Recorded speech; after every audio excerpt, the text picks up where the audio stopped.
All right, let's talk about SQL. Specifically, let's talk about the 20 commands that you absolutely have to know to nail your next tech interview. Mastering these is going to be a game changer, not just for landing the job, but for being awesome at it, whether you're a developer or a data analyst. Yeah, we've all been there, right? That little knot in your stomach when you know the technical interview is coming up and you're trying to mentally flip through every command you've ever learned. It's totally normal to feel that anxiety, but we're about to take care of that. And that's the whole plan. We're not going to waste any time. This is a straight up, no fluff guide to get you the confidence you need. So let's just dive right in. Okay, first things first, we're starting with the absolute foundation of SQL, and that's querying.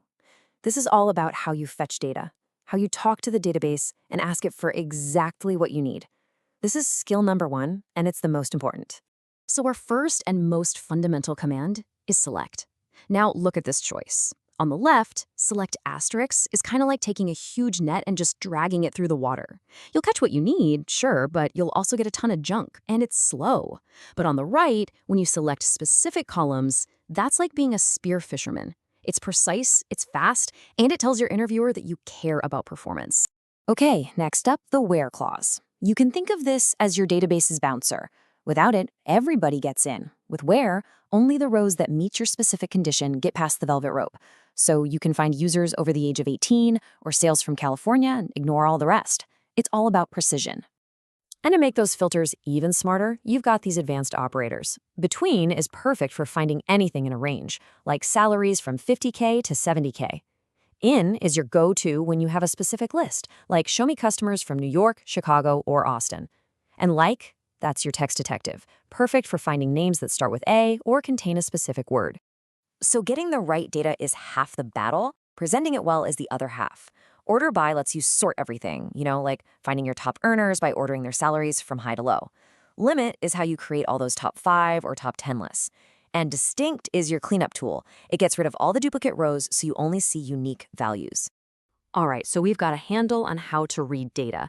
Now it's time to learn how to change it. In this next part, we're going to cover the commands that let you shape not just the data in your tables, but the actual structure of the tables themselves. You can really think about this as the life cycle of a piece of data. It's pretty simple.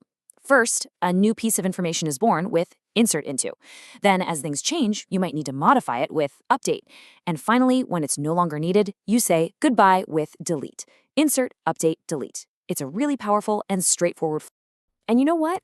That same lifecycle idea works for the tables too. You start by building the whole container for your data with create table. Down the line, you might need to change it, maybe add a new column. And that's what alter table is for. And then when a project is over and the table is obsolete, you get rid of it completely with drop table. Okay, listen up because this is a classic interview question.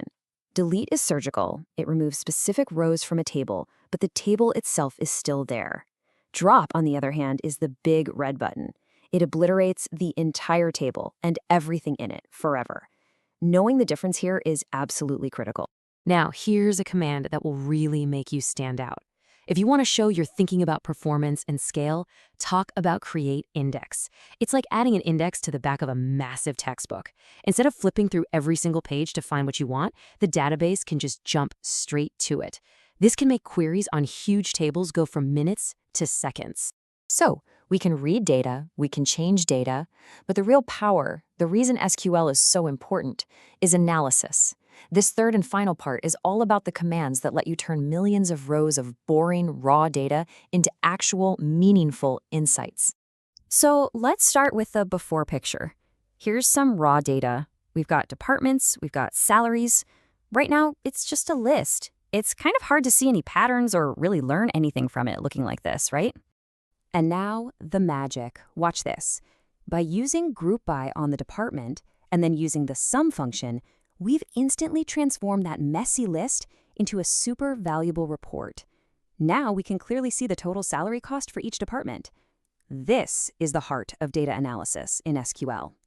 Now, sum is just one of your analytical tools. You've also got count, which literally just counts how many rows you have. You've got ABG to find the average of something, like an average sale price.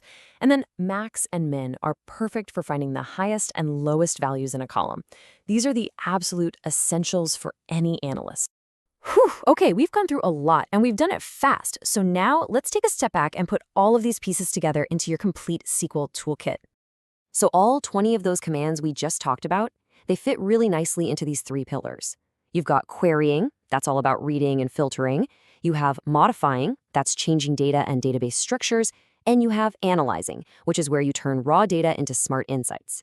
If you can just remember these three categories, you'll have a mental map to solve pretty much any SQL problem they throw at you. So there you go. You have the toolkit. You get the core commands for querying, for modifying, and for analyzing data. The only real question left is, what are you going to build with it? You're not just ready for the interview now. You're ready to get in there and actually start building some amazing things.